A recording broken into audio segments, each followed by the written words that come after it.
है क्या? ये कॉलर वाला है?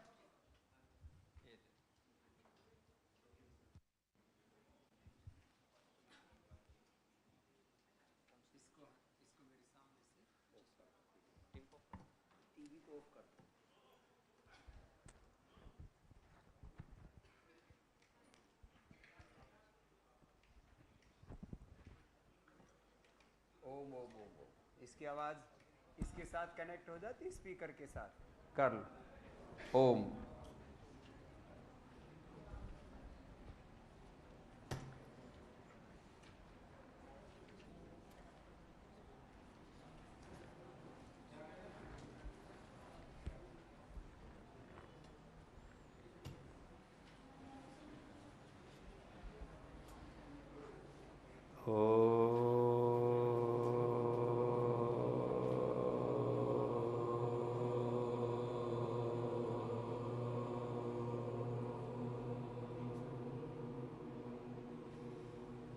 पूर्णमदः पूर्णमिदं पूर्णात् पूर्णमुदच्यते पूर्णस्य पूर्णमादाय पूर्णमेवावशिष्यते। ॐ शान्ति शान्ति शान्ति।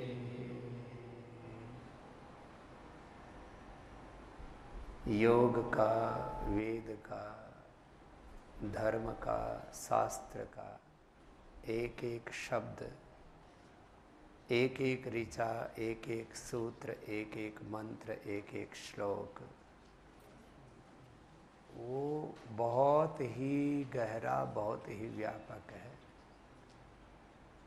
अभी हमने पूर्णमदः एक बहुत बड़ा धर्म का, अध्यात्म का, व्यवहारिक और पारमार्थिक सत्य है। पूर्ण विवेक से, पूर्ण भक्ति से, पूर्ण पुरुषार्थ से, पूर्ण शरणागति से, पूर्ण कृतज्ञता से हम जीवन में यदि एक एक पल जीते हैं तो हमारा जीवन इतना विराट होता चला जाता है जिसकी परिकल्पना भी हम स्वयं भी नहीं कर पाते, दूसरे तो कैसे कर पाएंगे। नवरात्र का समय है और आज माँ ब्रह्मचारिणी की उपासना करते हैं। तो मैंने सोचा कि अपने सब सन्यासी भाई बहनों को आज एक बहुत पवित्र दिन है, पवित्र अनुष्ठान है और हम थोड़ी देर ब्रह्मचर्य पर संवाद भी, सत्संग भी करते हैं। और ब्रह्मचर्य को पूरा आत्मसात करने के लिए क्या क्या साधन है उसके ऊपर थोड़ा विमर्श करते हैं, थोड़ा चिंतन करते हैं। ब्रह्मचर्य का पहला साधन तो ब्रह्म ही है और ब्रह्म दृष्टि हमारी एक क्षण में बन सकती है। मेरे साथ जो आप रोज ही बोलते हो, मैं भी बोलता हूँ, जिस तत्व को हम जीते भी हैं लेकिन वो तत्व कहीं ना कहीं शायद बीच में खंडित हो जाता है तो अखंड रहे।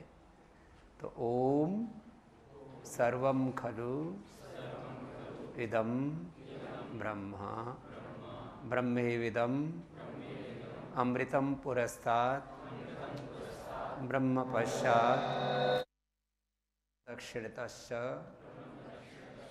उत्तरेण अधश्च ऊर्ध्वं च प्रसृतं ब्रह्म प्रसृतं ब्रह्मैव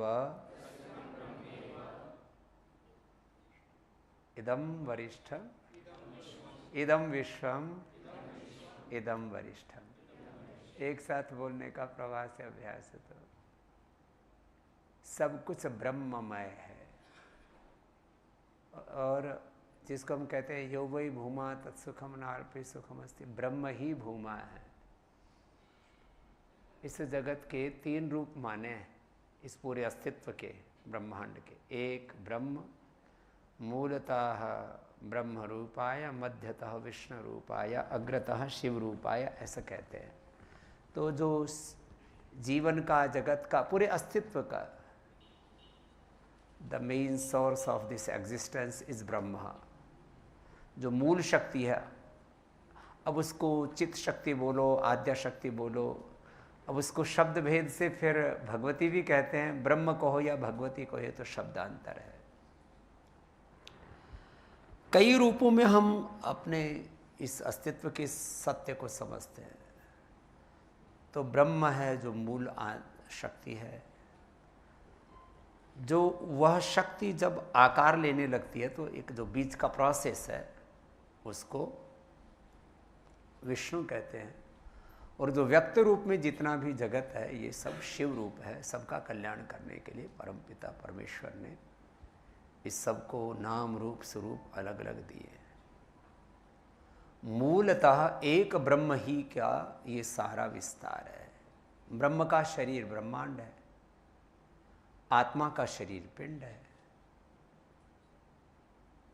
अब कोई कहे कि मैं तो ब्रह्म को नहीं मानता, तो फिर आत्मा को भी कोई नहीं माने, तो ना मानने और न मानने से सारी चीज़ें नहीं चलती हैं। दो तरह के सत्य हैं, एक वस्तुनिष्ठ सत्य होता है जो दृष्ट होता है, जिसको हम चर्म चक्षुओं से देख सकते हैं, अनुभव कर सकते हैं, छू सकते हैं, जिसको के साथ यदि वो बोल सकता है तो बात कर सकते हैं, नहीं तो जिसके साथ व्यवहार कर सकते हैं। एक पारमार्थिक सत्य है। आत्मा पारमार्थिक सत्य है, इसलिए विज्ञान अभी उसको वस्तु के रूप में, पदार्थ के रूप में, ऐसे किसी द्रव्य के रूप में, कोई आकार प्रकार के रूप में उसको देख नहीं पाया है। लेकिन अनुभूति तो है, हमारा होना ही उस आत्म तत्व की अनुभूति है। जैसे आत्मा का के अंदर के द्वारा जो प्रोसेस चलते हैं सूक्ष्म शरीर में, प्राणमय, मनोमय, विज्ञान में, आनंदमय कोश में, ये सब विष्णु के रूप है। और जो शरीर से जो व्यक्त जो भी चेष्टाएं चल रही हैं शिव रूप है। खैर ये तो एक पारमार्थिक व्यावहारिक व्याख्या हो गई इसकी।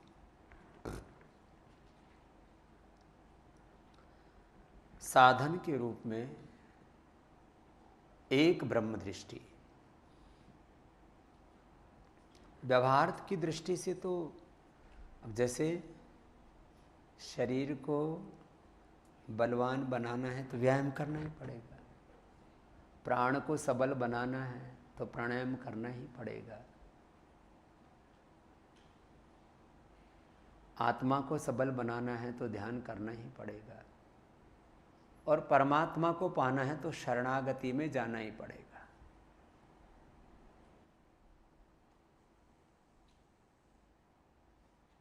एक एक तत्व बहुत गहरा है, लेकिन इस सभी तत्वों का मूल यह है कि जो गुरु और ग्रंथ हमें संकेत करते हैं जिन तत्वों का, उसमें हमारी श्रद्धा 100% होनी चाहिए। ये आवाज़ ना तो कम करो ना ज़्यादा करो, बेटा बीच में आवाज़ रखो आप लोग, है ना। कभी बहुत ज़्यादा बढ़ा रहे हो, कभी घटा रहे हो, ऐसा मत करो, है ना। अपने अपने काम को कुशलता से करना सीखो। चाहे सांसारिक जीवन हो या पारमार्थिक जीवन हो, हर कार्य को, हर सेवा को इतनी प्रामाणिकता से हम करें कि वो श्रेष्ठतम रूप से संपादित हो, और श्रेष्ठतम स्वरूप में जीवन को जीने का अभ्यास, श्रेष्ठतम रूप में कार्य करने का अभ्यास। हमारा ज्ञान भी सर्वश्रेष्ठतम हो। सर्वश्रेष्ठ थोड़ा कंपैरेटिव बोल दिया जाता है। हमारा ज्ञान भी श्रेष्ठतम हो, हमारी भक्ति भी श्रेष्ठतम हो, हमारे कर्म, हमारा आचरण, हमारी साधना, हमारा साधन सब श्रेष्ठतम रूप में, तो जीवन अपने आप उभरने लगता है।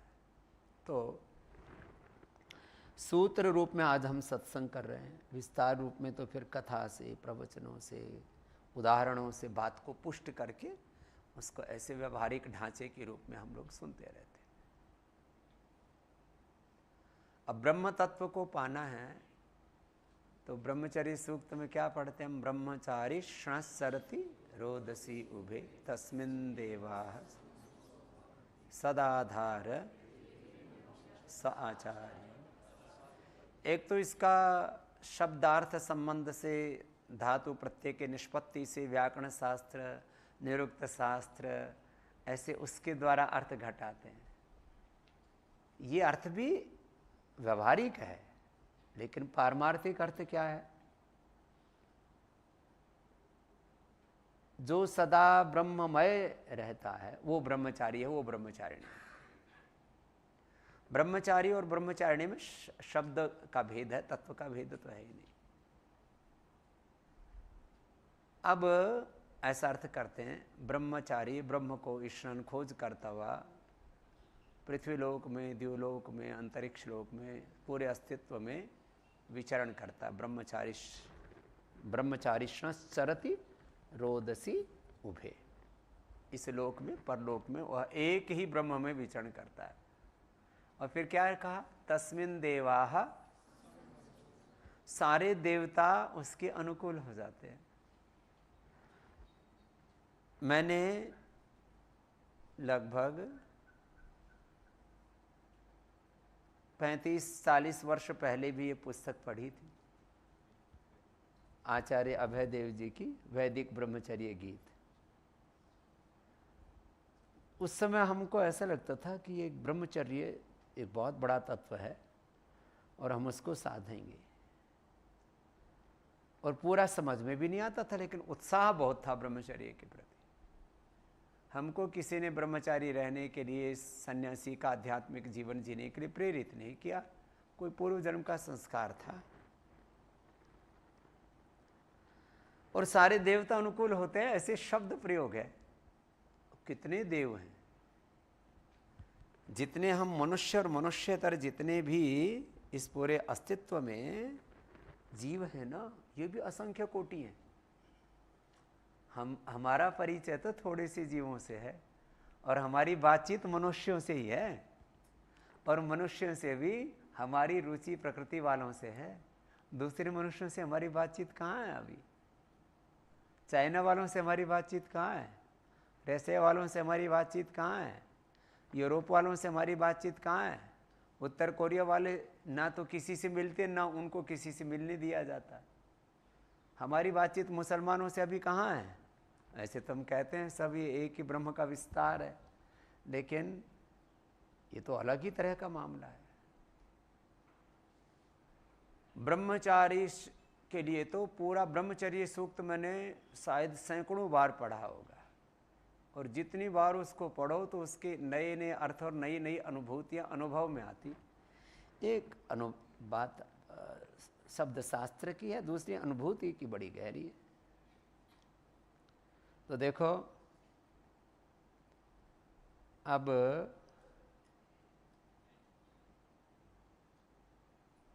आज हम कह सकते हैं 55 पार करके, अभी तक तो देखो हमको ही नहीं पता था ज़्यादा, लेकिन गुरु शिष्य परंपरा क्या है? जिस तत्व का बोध गुरु को हुआ उस अनुभव को अपना मानना।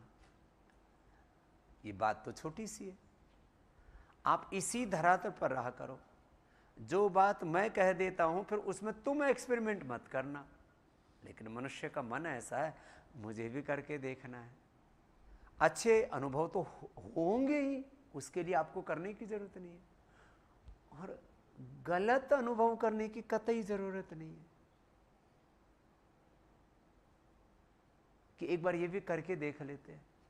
भाई गांव की भाषा में बोलते हैं, जिस रास्ते जाना ही नहीं उसको पूछना भी क्या, उसके बारे में सोचना भी क्या। तो गुरु परंपरा क्या है? गुरु के ज्ञान को, गुरु की भक्ति को, गुरु की अनुभूति को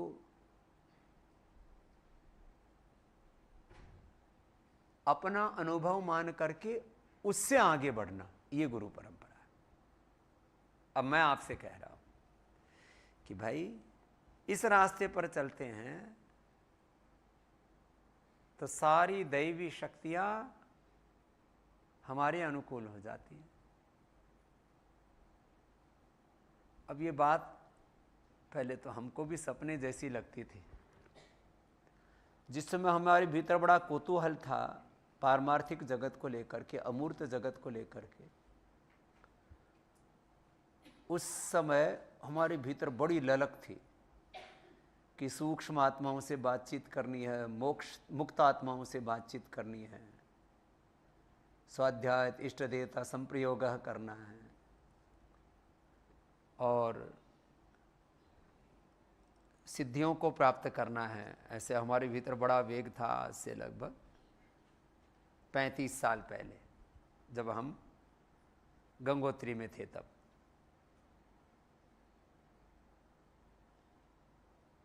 फिर पता नहीं क्या भगवान का विधान हुआ, हम सेवा में लग गए और अब तो हम संकेत में ही बात कर रहे हैं। फिर धीरे धीरे आपको गुरु कृपा, भगवत कृपा से जो अनुभूतियां हमने पाई हैं उनको आपको भी प्रत्यक्ष करवा देंगे। अब हमको जिन अनुभूतियों को करने में, हम ये नहीं कह रहे कि हमने कोई यत्न पूर्वक किया है, हमने अपने आप को भगवान के हाथों में सौंप दिया। फिर अनुभूतियां तो सारी गुरु कृपा और भगवत कृपा से ही होती है। कोई करोड़ों क्या अरबों खरबों में कोई अपवाद रूप से जन्म जन्मांतर का कोई सिद्ध योगी है और उसको बचपन से कुछ अनुभूतियां हो गई हैं, वो अपवाद है। बाकी सारी आध्यात्मिक अनुभूतियां गुरु कृपा से, भगवत कृपा से ही घटित होती हैं। उसके लिए कोई मायावी दुनियावी तंत्र नहीं है। आप विद्या से अर्थात शास्त्र अध्ययन से, शास्त्र अध्ययन नितांत आवश्यक है, मैं 100% उसका समर्थक हूं, लेकिन केवल शास्त्र से, केवल ज्ञान के बल पर, केवल मंत्र आदि हम जप करते हैं, केवल हम सेवा करते हैं, या केवल हमारे पास बहुत बड़ा सामर्थ्य, अरबों खरबों का ऐश्वर्य, हम प्रधानमंत्री राष्ट्रपति बन गए, लाखों करोड़ के मालिक बन गए, उससे पारमार्थिक अनुभूतियां नहीं होंगी। पारमार्थिक अनुभूतियों को सांसारिक वस्तुओं के, पदार्थों के, धन के बल पर नहीं प्राप्त किया जा सकता। गुरु कृपा ही केवलम। हम पहले गुरु तत्व को उस रूप में नहीं समझते थे जैसे आज समझते हैं। पारमार्थिक अनुभूतियां गुरु के माध्यम से ही होती हैं, और किसी को जन्म से भी हो तो थोड़ी सी हो सकती हैं। उन जन्मजात अनुभूतियों को भी विराट रूप कोई गुरु ही देता है, हाँ, इसके बिना नहीं होती। तो गुरु को भगवान का मूर्त विग्रह मान करके, उनकी एक एक बात को ऐसे मान करके कि अखंड मंडलाकारम व्याप्तम येन चराचरम तत्पदम दर्शितम येन तस्मै श्री गुरुवे नमः का अर्थ, तात्पर्य यही है कि वो पूरे अखंड कोटि ब्रह्मांड में, अनंत ब्रह्मांड में जो चराचर जगत में व्याप्त सत्ता है, उसकी अनुभूति कहाँ से होगी? गुरु के रूप में भगवान अभिव्यक्त होते हैं, और वो फिर उस परम पद का हमें मार्गदर्शन करते हैं। तो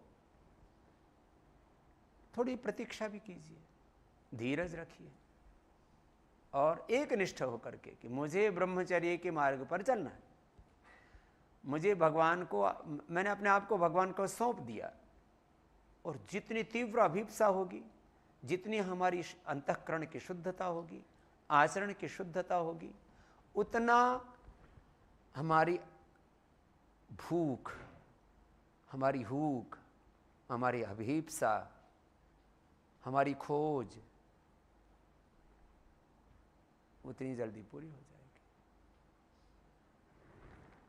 अब इसमें मैंने देखा बस एक ही बाधा है, प्रमाद कर दिया।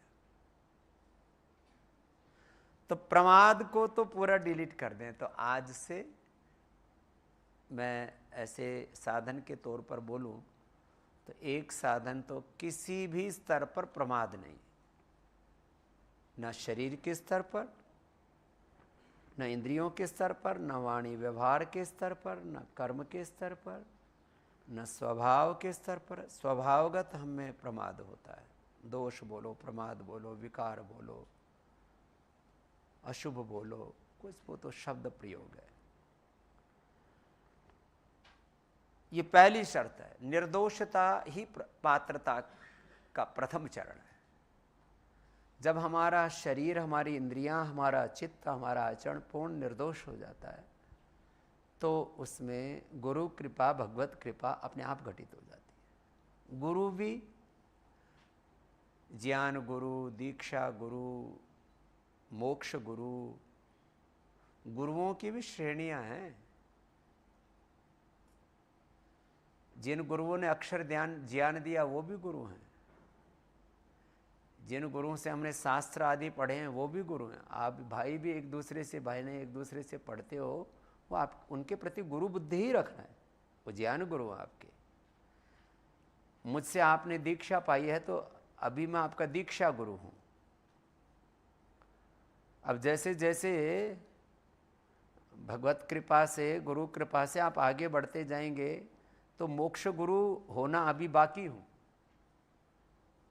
और इतना विश्वास रखो कि जब गुरु ने हमको दीक्षा दी है तो मोक्ष की, अर्थात जीवन मुक्ति की, जीते जी ही पारमार्थिक सत्यों की अनुभूति भी हमें गुरु कृपा से होगी। इसके लिए अपने मन में श्रद्धा रखनी है, कोई पागलपन नहीं चाहिए इसके लिए। इसके लिए शरणागति चाहिए होती है।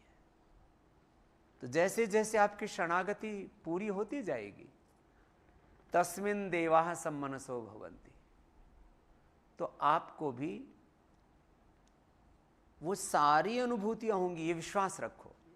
पहले रखो श्रद्धा, और श्रद्धा से फिर अनुभूति अपने आप हो जाएगी। तो आज शास्त्र की भाषा में बोलें तो सातम सम मोहिमय जग देखा, और मोते अधिक संत करी लेगा। तो एक ब्रह्ममय दृष्टि। अब इसके देखो, आज मैं सुबह भी कह रहा था प्रभात के सत्र में, एक एक तत्व को जीवन में उतारने के लिए कई बार हमको ऐसा लगता है ये तत्व तो मुझ में उतर गया है। नहीं भाई, किसी भी तत्व के उतरने की कसौटी, परीक्षा ये है कि एक ब्रह्म दृष्टि के अलावा कम से कम ये दृष्टि अंतरंग परिधि में तो हो।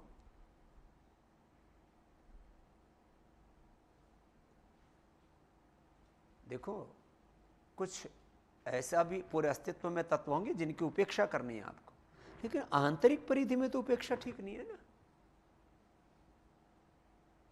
जैसे योग दर्शन में भी कहा, मैत्री, करुणा, मुदिता, और अंत में क्या क्या, उपेक्षा। और उपेक्षा का मतलब किसी से बैर नहीं है, किसी से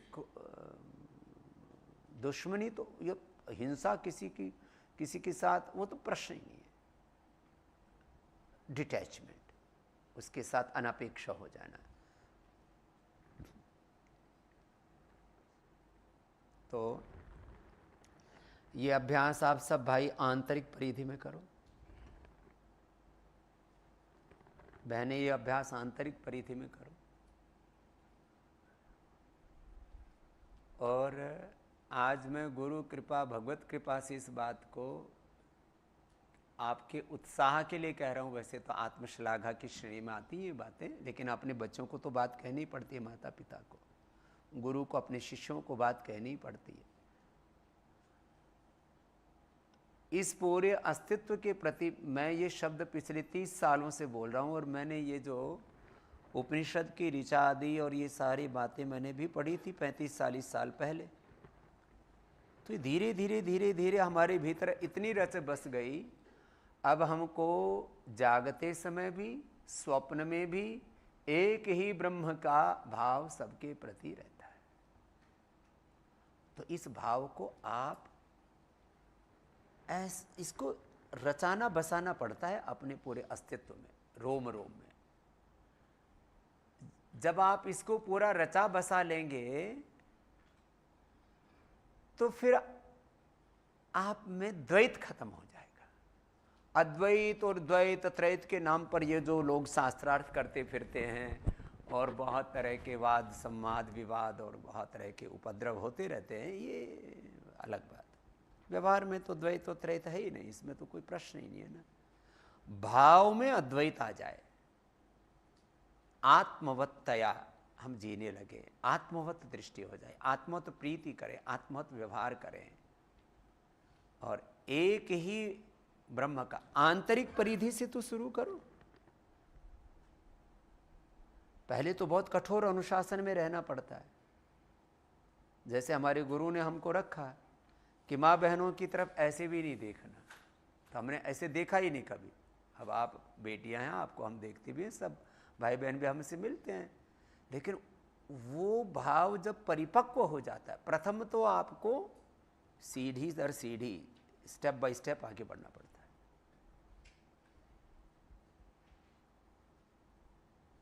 फिर आप में देहातीत दृष्टि, गुणातीत भावातीत दृष्टि हो जाएगी पैदा।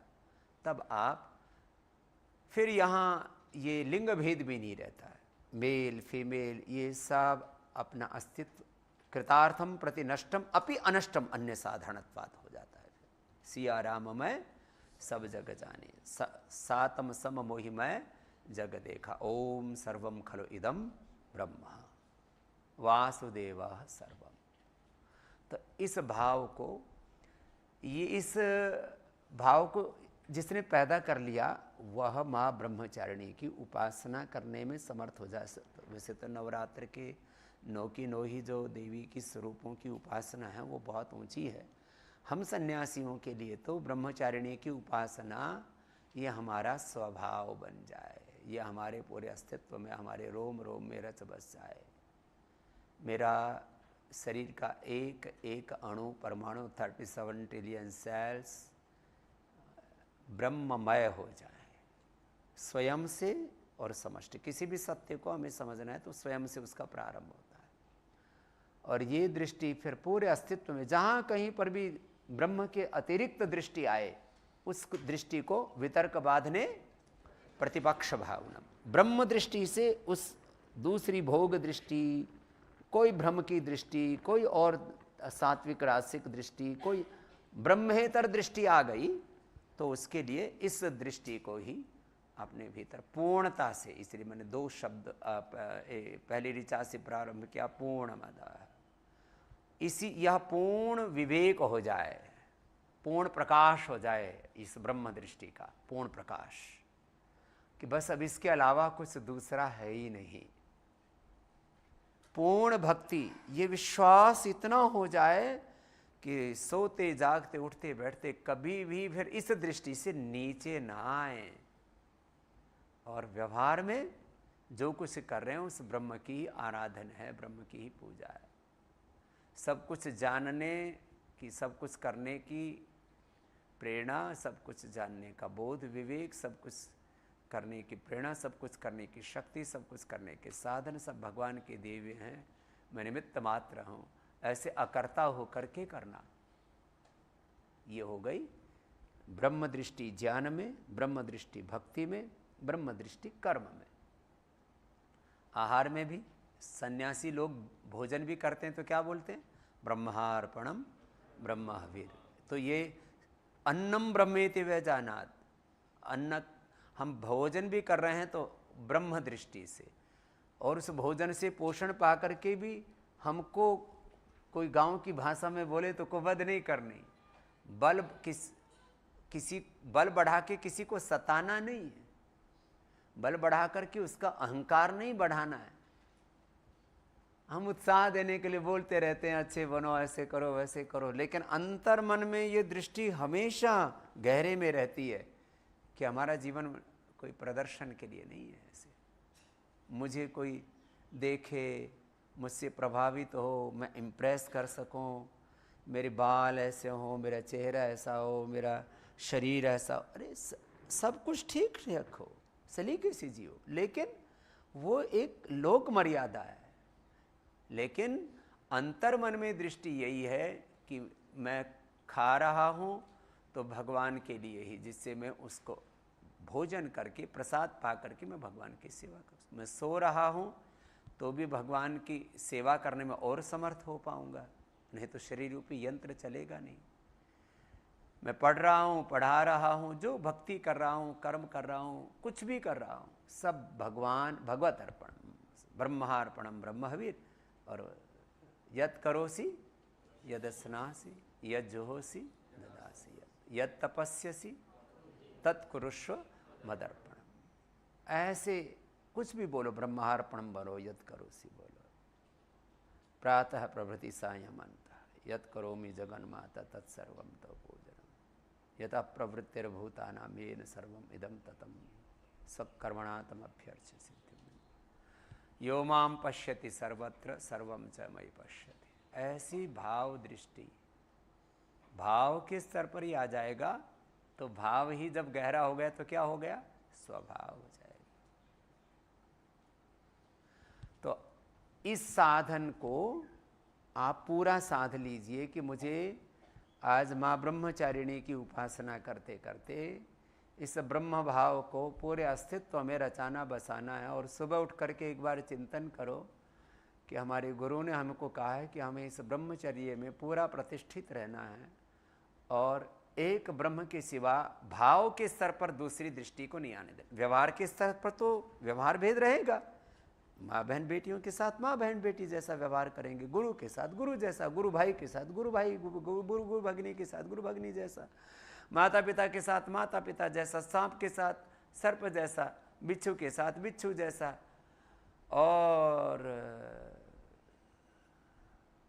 अब दूसरी भी बात आ गई। देखो, एक तो ये दृष्टि है कि सारी सृष्टि में एक ही ब्रह्म तत्व है। आध्यात्मिक अनुभूतियों में ये बात जो केवल तर्क के आधार पर सारी बातों का निर्णय करना चाहते हैं, सारे सत्यों को देखना जानना चाहते हैं, उनके लिए तो ये बात व्यर्थ है, उनके काम की नहीं है।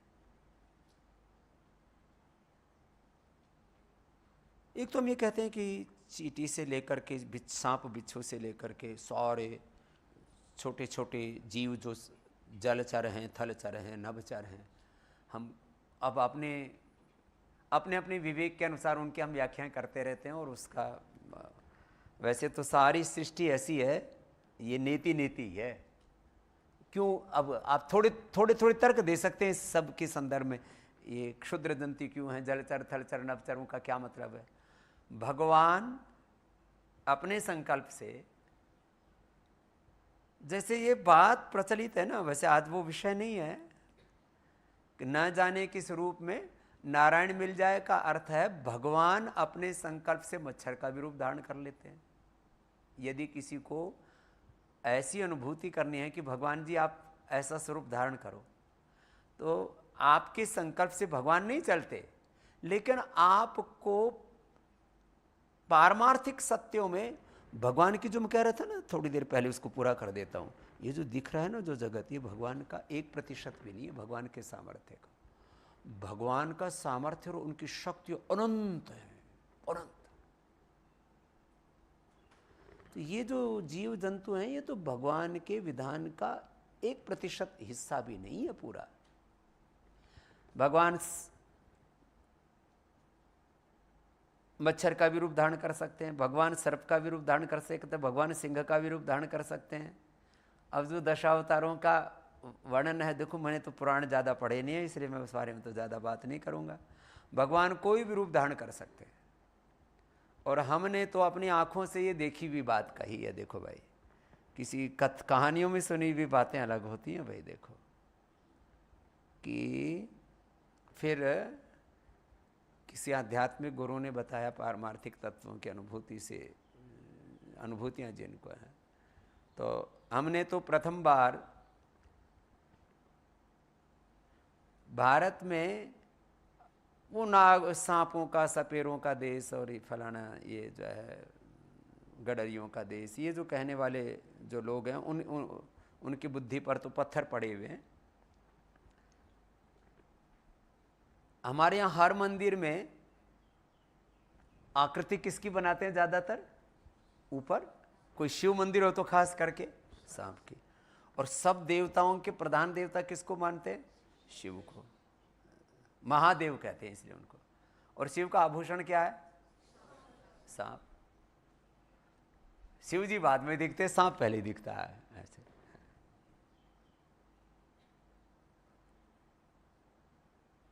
तो हमने तो सांप सर्प रूप में भी भगवान के संकल्प से, अब देखो, अब ये विज्ञान का तो सिद्धांत ये है कि भाई देखो ये स्थूल पदार्थ है। अब कोई कहे कि मैं इसको फूंक मारूं और ये उड़ जाए, अर्थात अस्तित्व खत्म हो जाए। पदार्थ एनर्जी में ऐसे एक क्षण में रूपांतरित नहीं हो सकता। लेकिन आध्यात्मिक शक्तियां तो ऐसी है भाई, लेकिन वो भौतिक शक्तियों में ये परिवर्तन नहीं आता। भगवान अपनी शक्ति से एक क्षण में कोई भी रूप धारण कर सकते हैं।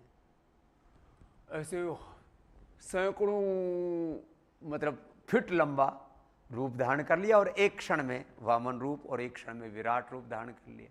अब इस नाम पर बहकाते बहुत है, इसलिए हम इस बारे में बातें ज्यादा नहीं करते, क्योंकि धर्म का पारमार्थिक सत्य ऐसा है ना, वो उसमें जगत के ये नियम काम ही नहीं करते।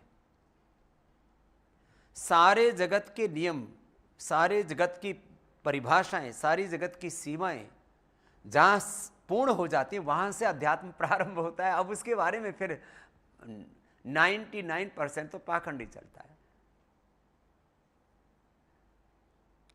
हमारे आध्यात्मिक गुरुजी ने हमसे कहा कि बेटा तेरे को सबसे पहले तो यही काम करना है कि ये जो अध्यात्म के नाम पर, पारमार्थिक सत्यों के नाम पर जो पाखंड चल रहा है वो दूर करना। मैंने कहा फिर महर्षि दयानंद बड़ा काम फिर करना पड़ेगा। उन्होंने तो व्यवहारिक जगत का पाखंड दूर किया, अब हमको बोले पारमार्थिक जगत का पाखंड दूर करो। सच में पाखंड बहुत है इसमें, लेकिन पारमार्थिक जगत बिल्कुल अलग है। और वो प्रारंभ होता है पूर्ण पवित्रता से, पूर्ण श्रद्धा से। पूर्ण शब्द इसलिए मैंने प्रारंभ में बोला, पूर्ण ज्ञान से, पूर्ण भक्ति से। पूर्ण ज्ञान इसलिए कि कहीं हम अटक न जाएं, भटक न जाएं। पूर्ण भक्ति इसलिए कि उसके बिना गति ही नहीं है। और पूर्ण पुरुषार्थ इसलिए कि पुरुषार्थ की पराकाष्ठा में ही परम सत्य घटित होता है। मैंने पिछली बार क्या बोला था? जब मानवीय प्रयत्न की, पुरुषार्थ की पराकाष्ठा पूरी हो जाती है, तब अतीन्द्रिय शक्तियां, अरे अपने को जो शरीर बल, इंद्रिय बल, मनोबल, बुद्धिमल मिला, इसका तो पूरा उपयोग कर लो, तब अतीन्द्रिय ज्ञान, अतीन्द्रिय शक्तियां, अतीन्द्रिय विभूतियों की प्राप्ति होती है। बात तो एक एक अब समझने के स्तर पर तो बहुत कुछ है। अनुभूति के स्तर पर आपको ये कह रहा था। हाँ, तो फिर अक्सर ऐसी बातें जब सुनते हैं पारमार्थिक जगत की, तो व्यवहार छूट जाता है। फिर आदमी इन्हीं में खोया रहता है। रहस्यमय जगत है। जो वैज्ञानिक लोग हैं ना, वो अदृष्ट पदार्थों की खोज में इतने खो जाते हैं। अब्दुल कलाम साहब ने किसी से पूछा शादी क्यों नहीं की? बोले मैं जब लैब में जाता था तो उसमें इतना खो जाता था, सपने भी वही आते थे, तो संसार के साथ वो जो संबंध निभाने वाला और शादी विवाह करने वाला, वो विचार ही नहीं आया बीच में। कुछ क्षणों के लिए आता होगा, फिर उसको अनदेखा कर दिया। तो जिनको सूक्ष्म जगत में अनुभूतियां हो जाती हैं, यदि अनुभूति में समग्रता नहीं है और किसी सही गुरु का मार्गदर्शन नहीं है, तो फिर व्यक्ति फिर कहते हैं तो किसी काम का ही नहीं। अच्छा, तो पारमार्थिक शक्तियां उनके लिए सारी दुनिया की, वैसे ही खेल इतने खिलौने जैसे हैं, बोले खेल लो थोड़े दिन में, हिसाब किताब बराबर हो जाएगा।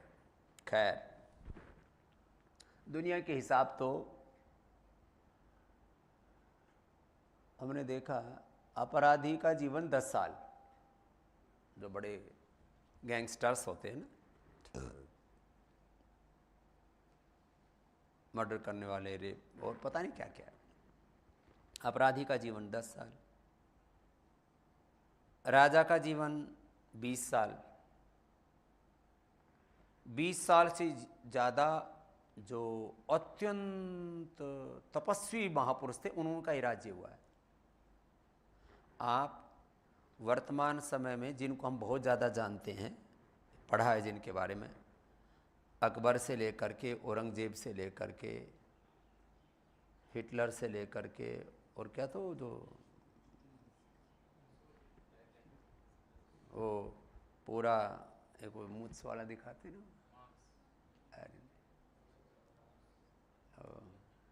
अरे नहीं कि चंगेज खां और सिकंदर, नेपोलियन, जो भी कोई भी भारत में राजे महाराजाओं का 10-20 साल, प्रधानमंत्री भी कोई 10 साल में तो फिर बाद में ढल नहीं लगते। राजा हुए हों, महाराजा हुए हों, जिनका बहुत बड़ा तप था, उन्होंने कुछ ने सैकड़ों और हजारों साल तक भी राज। अच्छा, हजारों साल वाला तो, लेकिन ये सब वापस कह रहा हूं, ये अपवाद हैं ये सब बातें, और ये बहुत पवित्रता वाली बातें हैं। ये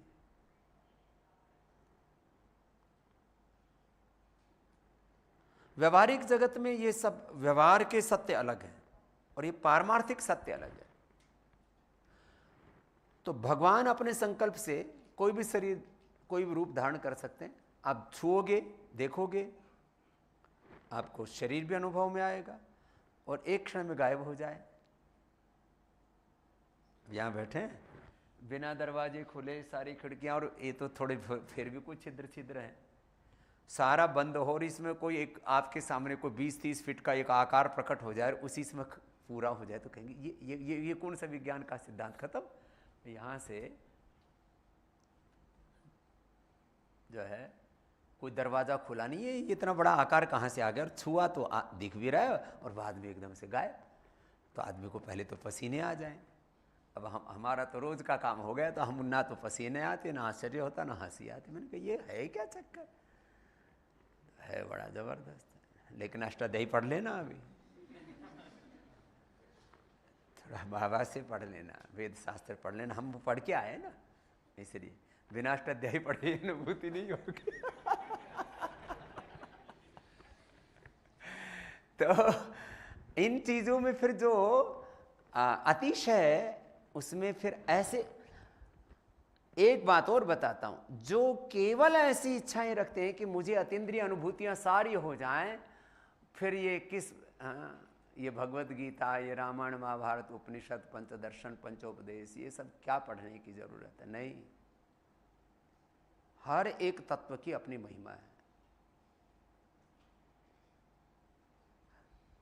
हमने गुरुजी से कहा, हमको क्यों ये सारी अनुभूतियां करा रहे हो। बोले तुम समर्थ हो, जो समर्थ नहीं होते, जिनमें पात्रता नहीं होती, उनको अनुभूतियां होती ही नहीं। इसे पात्रता तो पुरुषार्थ से पैदा होगी। अब जो आपने अर्थ पढ़ा, हमने अर्थ पढ़ा, अथ त्रिवृद्ध दुख अत्यंत निवृत्ति ही अत्यंत पुरुषार्थ। पुरुषार्थ की पराकाष्ठा का नाम अध्यात्म है। ये जो हम लोग ऐसा सोचने लगते हैं ना कि बस सारे पारमार्थिक परम सत्य की अनुभूति हो जाए, कुछ करना ना पड़े, उनको कुछ नहीं होगा। इसलिए मैंने क्या कहा, सबसे प्रथम त्याज्य पदार्थ क्या है, प्रमाद, और प्रथम ग्राह्य तत्व क्या है, साधन क्या है, पुरुषार्थ। श्रद्धा तो उसमें अंतर्निहित तत्व है। श्रद्धा पूर्वक, भक्ति पूर्वक, शरणागति पूर्वक पुरुषार्थ करना। तो फिर आप में ब्रह्मचर्य भी घटित हो जाएगा, तस्मिन देवा सम्मनसो भवंती भी हो जाएगा, दैवी शक्तियों की भी सारी अनुभूति हो जाएगी। आपस में तो ठीक से बातचीत कर लो, देवताओं से बातचीत हम करा देंगे। आपस में कुछ लोग भाई बहन ठीक से बात करना जानते नहीं, बोले गुरुजी हमारी देवी देवताओं से भी बात करा दे। मैंने कहा आपस में बात करनी आ गई? बोले क्या मतलब हुआ? मैंने कहा मतलब बेटा अब ये इतना भी नहीं पता है तो फिर तेरी बातचीत नहीं होगी अभी। हम व्यवहार को साधना ही पड़ेगा। व्यवहारिक सत्यों को जो सिद्ध कर लेते हैं तभी तो परमार्थिक सत्य घटित होंगे। और एक बात और कर लेना याद, अनाड़ी पने से साधना नहीं होती है। कुछ लोग एक पर पैर पर खड़े हुए तपस्या कर रहे हैं, पंचाग्नि में तपस्या कर रहे हैं, ये सब कोई गुरु आज्ञा हो किसी को, एक दोष होता है प्रारब्ध दोष, उसको काटने के लिए कुछ ऐसे पुरुषार्थ और ऐसे तप करवाया करते थे। पंचाग्नि तप करो, तुम एक पैर पर खड़े तप करो, तुम ये इतना उपवास करो। प्रारब्ध दोष भी एक तो सेवा से कटता है।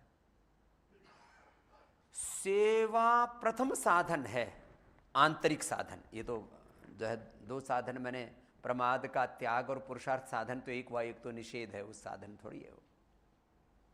कर्तव्य साधन तो पुरुषार्थ ही है, फिर जो त्याज्य है वो तो प्रमाद और सब प्रकार का प्रमाद।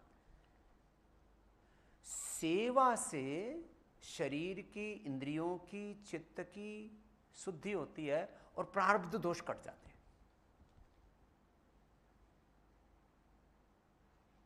हम जन्म जन्मांतरों की यात्रा है, प्रारब्ध दोष हमारे भी बहुत प्रबल थे।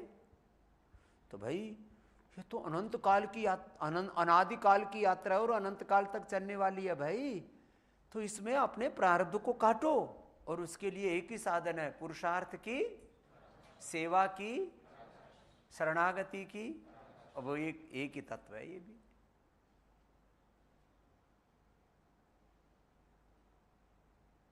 ऐसे तो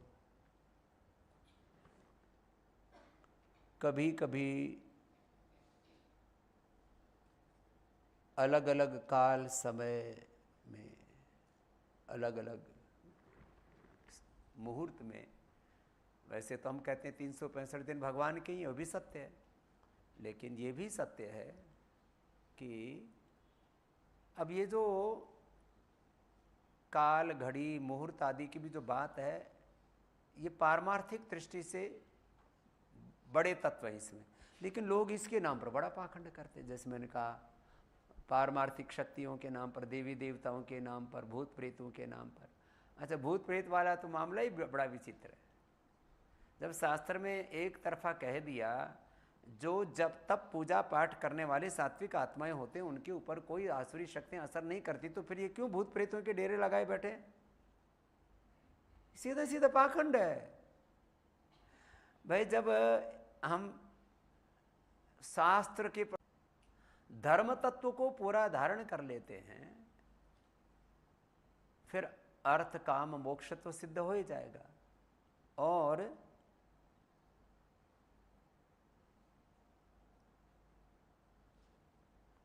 व्यवहार भी शुद्ध हो जाएगा, और परमार्थ भी सिद्ध हो जाएगा। व्यवहार शुद्ध होगा, परमार्थ सिद्ध होगा। तो ऐसे अपने भीतर पूर्ण विश्वास रखें, और फिर बस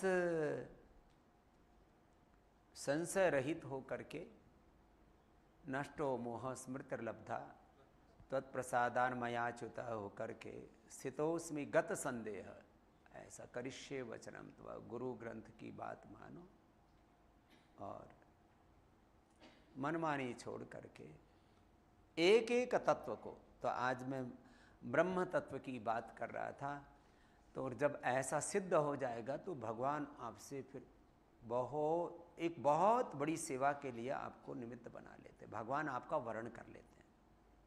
तस्मिन् देवा समनसो भवन्ति सदाधार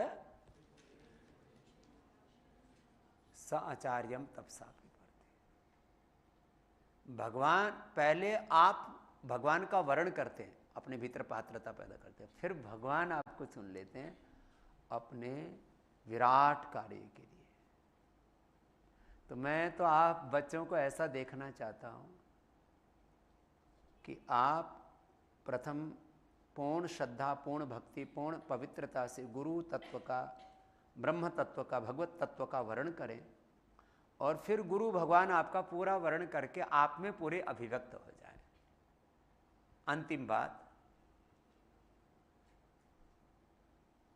इसके लिए जीवन की, चित्त की, अंतःकरण की, आचरण की निर्दोषता, फिर वही बात पात्रता का हो उसको। अभी आप में से 99% बच्चों ने बड़ी भूल नहीं की है। मैं आपको ऐसा देखना चाहता हूं कि आपसे पहले तो कोई स्थूल भूल ना हो, और फिर सूक्ष्म भूल ना हो, और फिर भूल के भी भूल ना हो, ऐसे। और इसी से जुड़ी हुई एक बात हो रहा है, कई बार समझ में ना आए ना तो भी जैसा गुरु बोले हैं सब मान लेना और ऐसा कर लेना, मान के चलो। ऐसे पूज्य स्वामी सोमानंद जी महाराज कहते थे, मान के चलो, दिया हुआ खाओ। जो गुरु भगवान हमें दे देते हैं उसमें कोई चॉइस मत रखो, माने जैसे भगवान रखें, गुरु रखे, ऐसे रहो। तो फिर आप भगवान आपका वर्ण कर लेते हैं, गुरु आपका वर्ण कर लेते हैं।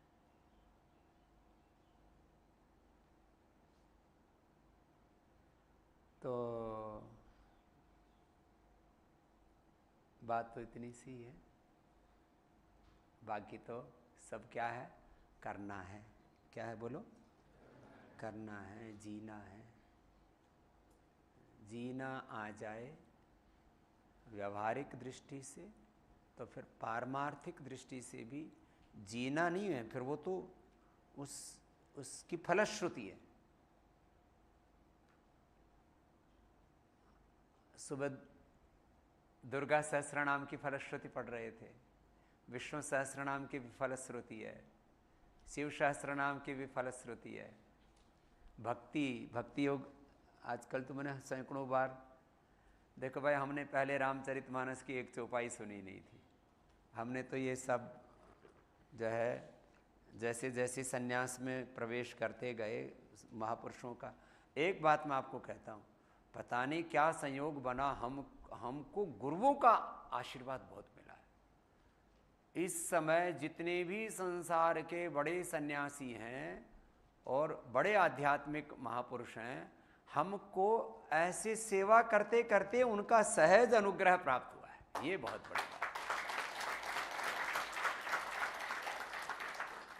तो भाई, और क्या क्या कहें हम, फिर जब बोलने लगते हैं तो हमारे तो ऐसे चारों तरफ से ना ऐसे प्रेरणाओं की से बाढ़ सी आ जाती है। तो उसमें से कुछ कुछ बातें आप तक संप्रेषित कर देते हैं, फिर बाकी बाद के लिए छोड़ देते हैं।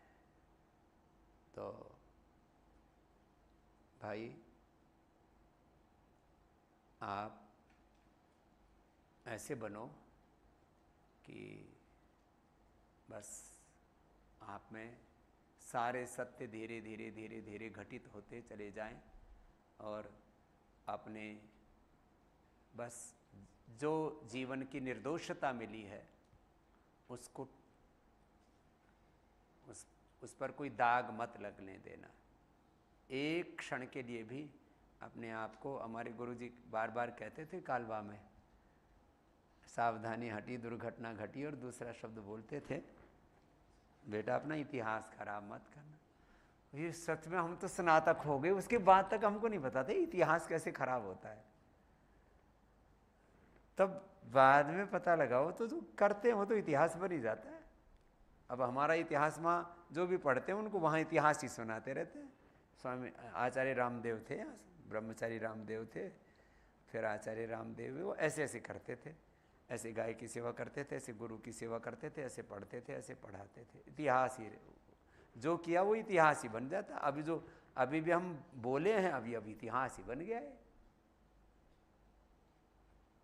तो कुछ तो वैसे ही इतिहास बन जाते हैं, उनको कोई याद ही नहीं करता। और बाकी हमें अच्छे इतिहास बनाने हैं। तो आज के सत्संग को इसी संकल्प के साथ पूर्णता दे रहे हैं कि आप सब बच्चे अपने भीतर पूर्ण निर्दोषता।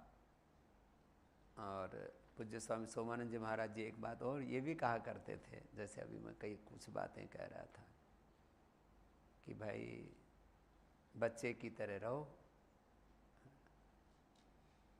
तो ऐसे अपनी निर्दोषता को कभी भी खंडित नहीं होने दें हम। तो नवरात्र में आप तो अपना जो भी पाठ है, जो भी आपका अध्ययन अध्यापन है, जो सेवा आपको मिली हुई है, उसको गुरु भगवान की आज्ञा मान के पूरा करना। अब 9 दिनों के बाद फिर मिलेंगे आपसे। अब बीच में तो मुश्किल है, क्योंकि हमारे 8-10 घंटे के तो हमारे खुद ही के अनुष्ठान के हो जाते हैं, फिर दिन में सेवा के हो जाते हैं। योग सेवा तो पक्की है, वो तो छूटती ही नहीं है, छोड़नी भी नहीं है। बल्कि आने वाले समय में ये सनातन की सेवा इतनी बड़ी होने वाली है, दुनिया के बहुसंख्यक लोग इस सनातन धर्म को अपनाने वाले हैं। इतना बड़ा देखो, बहुसंख्यक मैंने इसलिए बोला,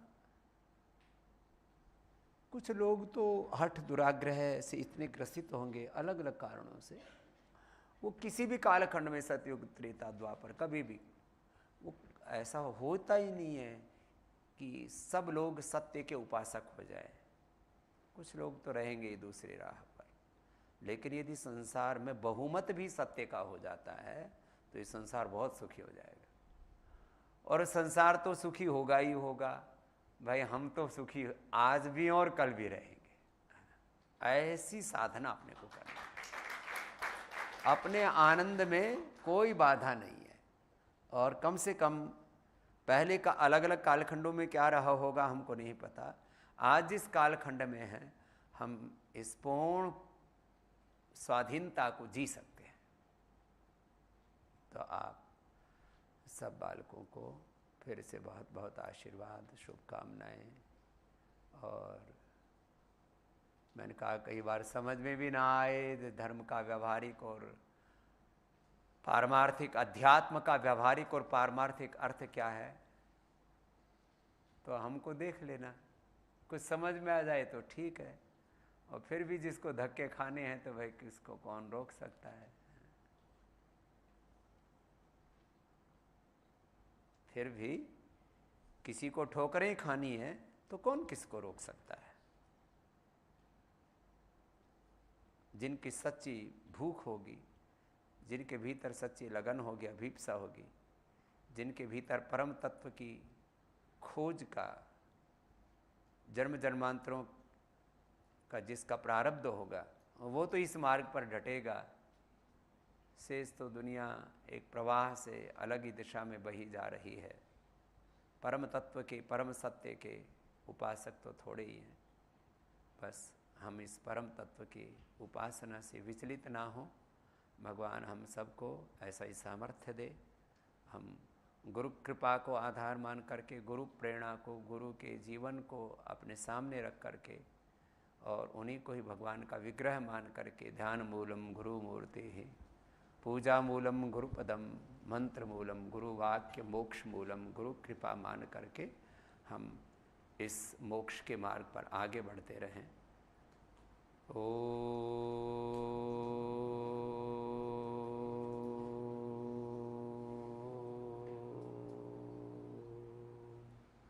शांति।